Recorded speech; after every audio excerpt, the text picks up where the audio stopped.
There are now only 3.5 hours left to vote in the New Jersey primary. The big race, of course, is for governor. 6 Democrats and 5 Republicans are vying to advance to the November general election.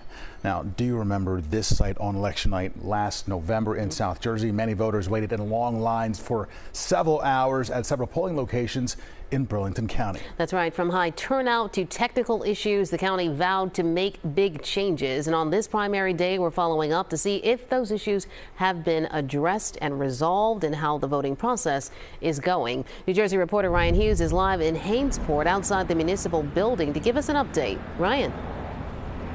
Natasha and Siafa, this is one of those locations that had a line wrapped around the building back in November.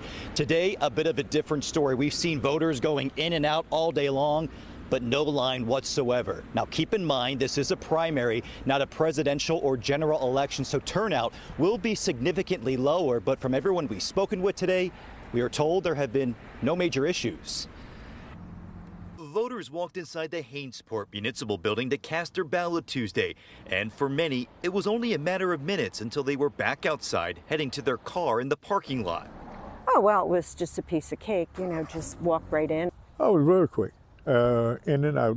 Now it was easy peasy. They seem to have solved a lot of the issues. Turnout is expected to be much lower this time around for the primary. But Ted Costa says back in November, during the presidential election, he waited 4 hours to vote.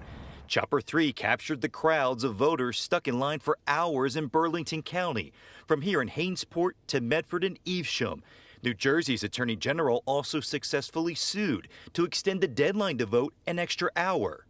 By the time we got in and we thought, okay, this isn't so bad, well, you had to go all the way down to the back of the building, turn, come all the way back.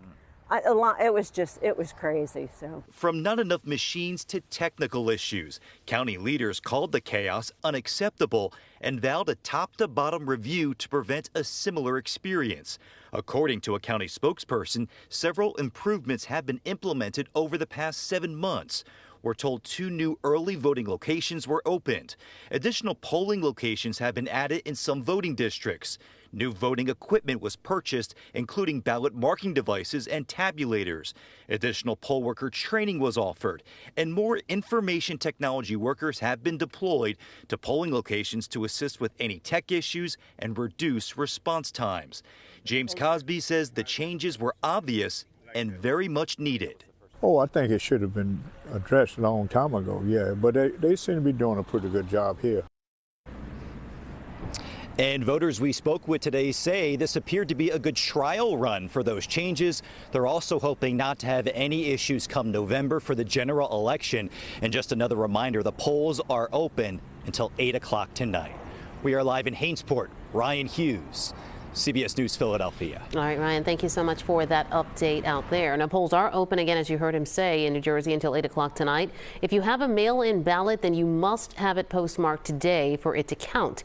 You can also deliver it in person to an official ballot drop box or your county election board by 8 o'clock. CBS News Philadelphia will bring you real-time numbers as the results come in on air and online.